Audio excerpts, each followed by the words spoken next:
Sports Snippets, Dennis Sullivan here on a Saturday. It is the 23rd of January.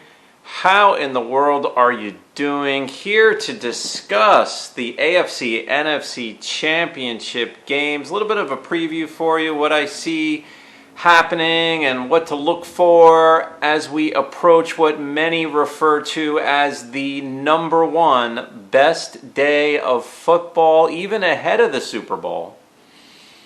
As far as just overall interest and excitement and a day that everyone looks forward to that, of course, follows NFL football. So if you do like the content of this particular video, guys, if I've earned your like, go ahead.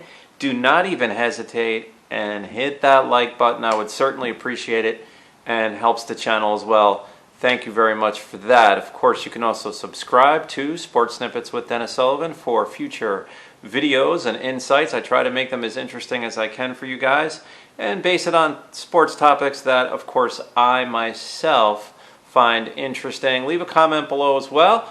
And let's get right into it, everyone. So, of course, Championship Sunday. Now, is it more interesting, for example, or exciting to me personally than the Super Bowl? I'd have to say it's probably about a tie. I mean, both Championship Sunday, of course, the two games that are played to determine who plays in the Super Bowl, and the actual Super Bowl game itself every year is loaded with excitement and storylines and all that stuff, and interest if you are a sports fan, especially if you are an NFL or pro football fan. So, doubleheader time starting right around 3:05 p.m. Sunday the 24th Eastern. That's Eastern Standard Time. It's going to start things off with the NFC championship game between the Tampa Bay Buccaneers and the Green Bay Packers for a chance to play in this year's Super Bowl against the winner of the later game, right around a 6:40 p.m. Eastern Standard Time start, where the Buffalo Bills will be traveling to Kansas City to take on the Kansas City Chiefs for the AFC Championship. So let's discuss NFL title game first, guys. NFC, title game first. What a great matchup this is.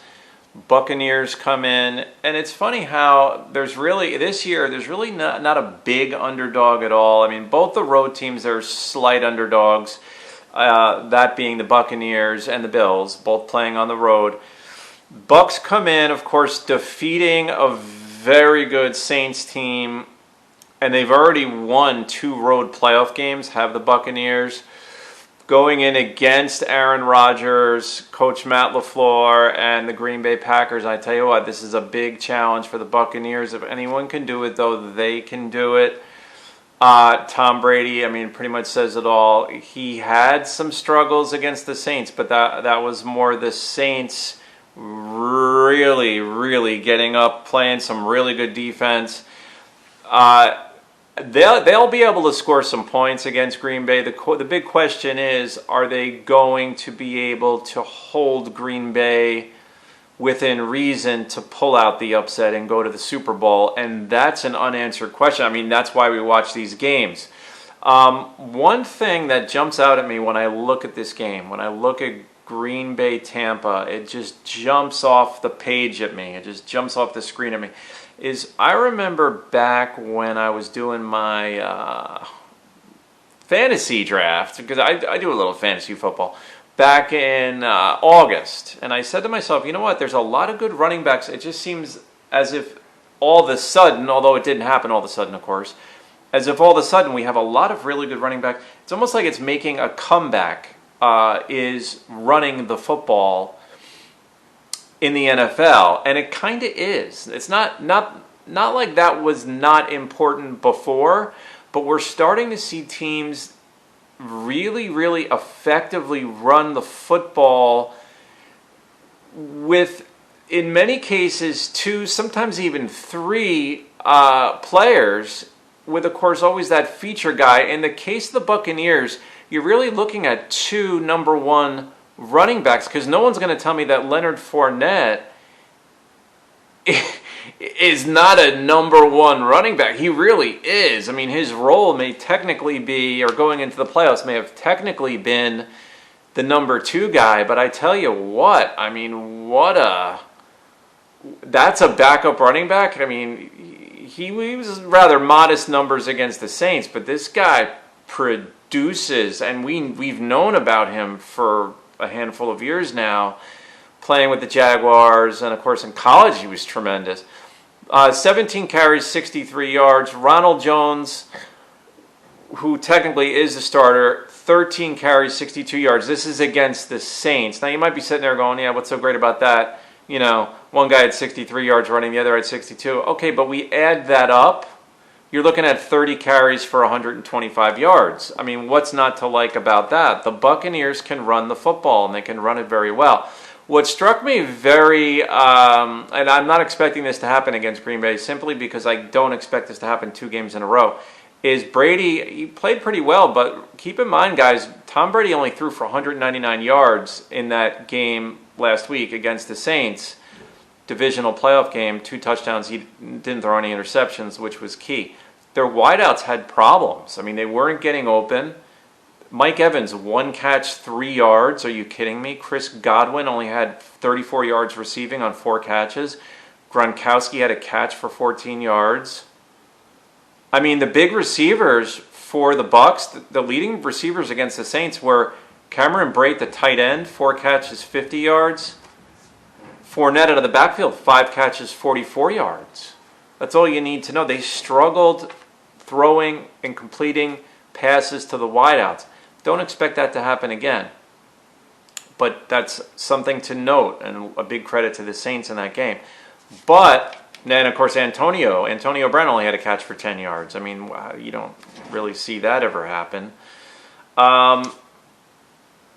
Drew Brees, though, now the Bucks they held Brees in check. They played very good against the pass. They're known for stopping the run, right? Brees only threw for 134 yards, touchdown, 3 interceptions. So, guys, here's the thing. NFC Championship game, I see it coming down to this. Buccaneers, you know what? They're going to figure things out offensively. It's going to come down to this. You hear about the Packers, right? What do we always hear about the Packers? Aaron Rodgers. Rightfully so. He's had a tremendous season, Hall of Fame career, first ballot Hall of Famer. No one's going to really debate that. But Coach Matt LaFleur has done a great job, goes without saying, with this team, as has Bruce Arians with the Bucks. I mean, how often do you see first-year coach and quarterback? I mean, a big-name player like a Brady and Arians coming into a new system and going this far the first year. It doesn't really happen that often, guys. It really doesn't. But when I look at the Packers and Coach Matt LaFleur, they've done not just a good job, but a tremendous job establishing a very good running game in Green Bay. Now, that's a 3-headed monster in that backfield with Aaron Jones, Jamal Williams, A.J. Dillon, who left with an injury in that game last week. But guys, that's a good tandem of running backs. Jones last week would go for 14 carries, 99 yards. This was against the Rams, divisional round. Jamal Williams, 12 for 65. Dillon, A.J. Dillon, 6 carries, 27 yards. Underrated. Now, very good running attack. One thing they mentioned on the telecast, Rams-Packers last weekend, is that Aaron Rodgers has thrown this season over 20 touchdown passes on play action alone, guys. What does that tell you? It tells us this. They are successfully establishing a running game, setting it up for a pass effectively pretty much throughout the whole season. How does that tie into the Buccaneers? It really ties into the Buccaneers because what are the Buccaneers known for? Stopping the run. So Green Bay has the ball now. Whoa. We're all thinking Aaron Rodgers. In my humble opinion, what it's going to come down to is the Buccaneers' ability or inability to keep that Packer running game in check, that's going to be a huge factor in this game. And we all know about the core receivers for the Packers. They're very good. Lazard's good. Devontae Adams, guys, one of the best in the entire league.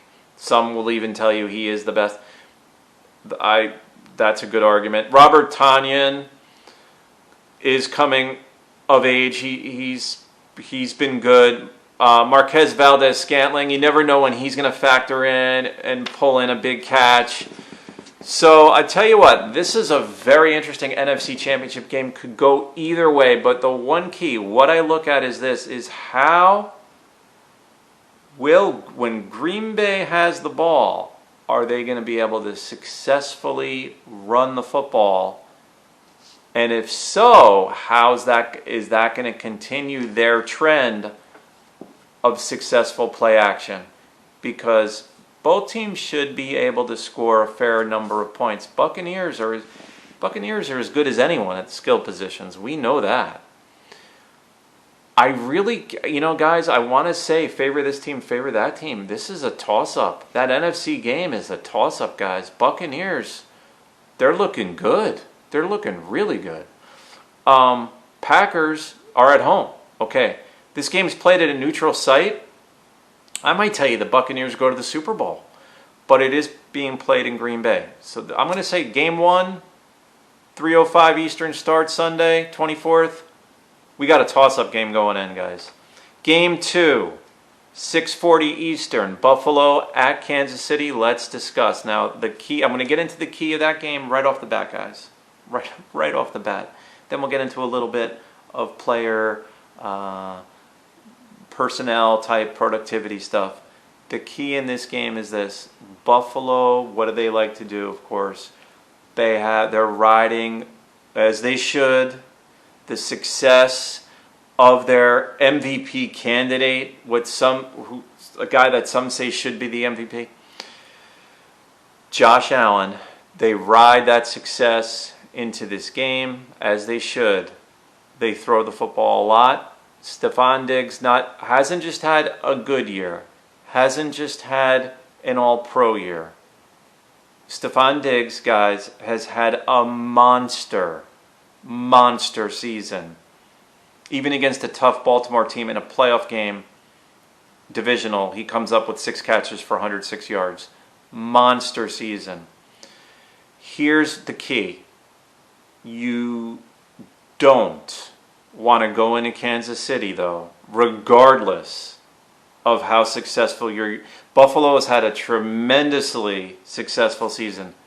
Their fans, and even the average football fan, is, from my own perception, is interested in this team and in a way wants to see this team prevail and go to the Super Bowl. But guys, here it is. You don't want to go into Kansas City and try to force this is who we are and what we do best mentality. Not saying that they're going to do that. That remains to be seen.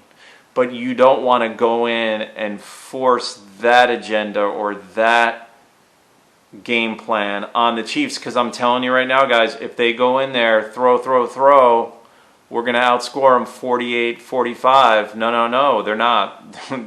They're not going to beat the Chiefs at their own game in the AFC Championship in Kansas City. I just don't see that happening, guys. And it's not a knock on the Bills. It's not. It's more of the Chiefs. It's more of the Chiefs are that good. This is a great team, probably a dynasty situation here with Kansas City. You've got to make some adjustments going in there.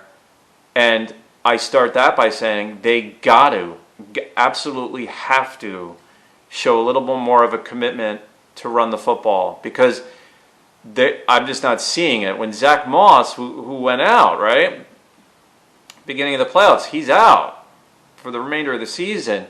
Devin Singletary more than capable. TJ Yeldon, not a bad backup. So, I mean, they have personnel still. They have the personnel.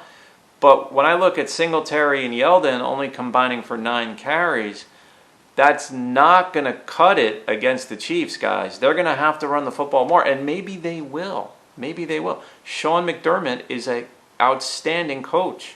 Maybe they will. I don't want to take credit away, but I'm telling you right now, guys, if they go in there with Josh Allen, throw, it might start off good. It might even look good at halftime. It might even look good for most of the game.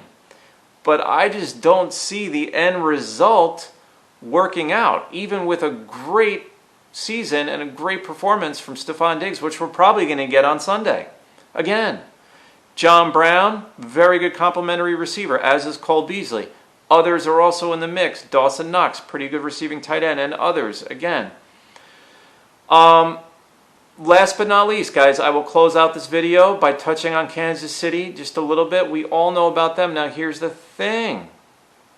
As I tap into, as you're doing as well, the news, what's going on with the injuries, it seems like Kansas City is getting healthier little by little. Patrick Mahomes looks like he's going to be a go. It looks like he's going to be playing.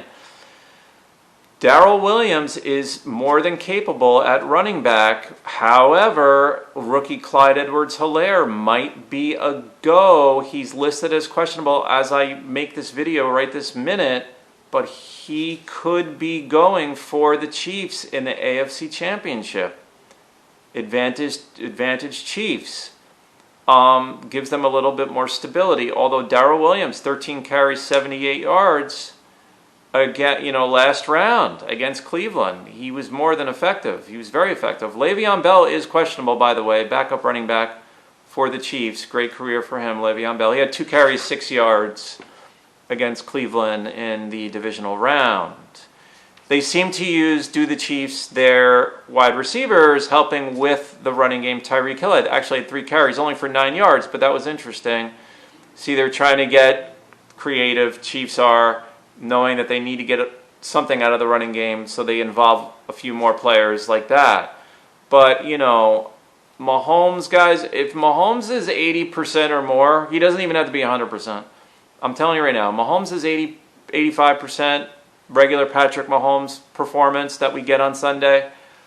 I'm going to tell you right now, the Kansas City Chiefs will go to the Super Bowl. They will be back in the Super Bowl.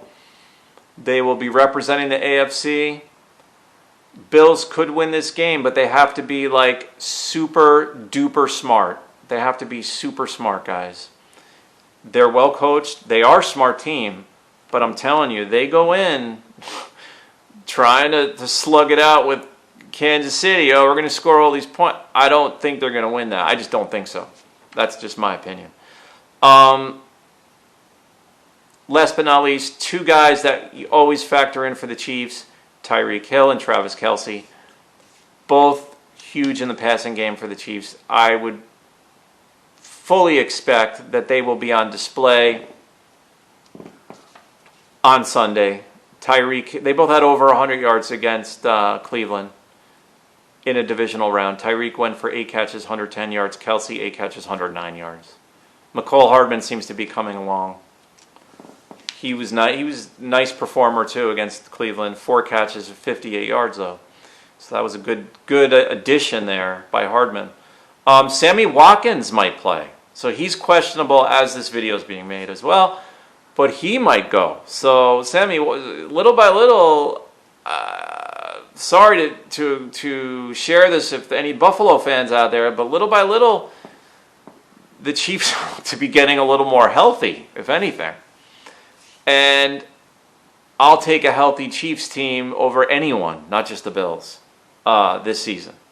Okay? I still favor them to win the Super Bowl, but crazier things have happened.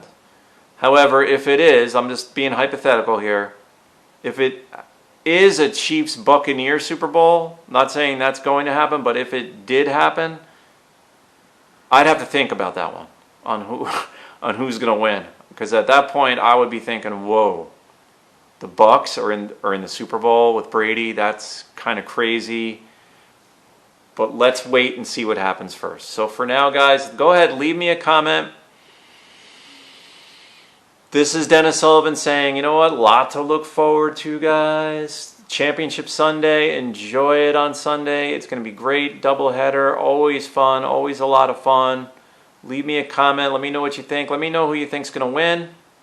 And I will talk to you soon. I'll see you next time. Bye for now.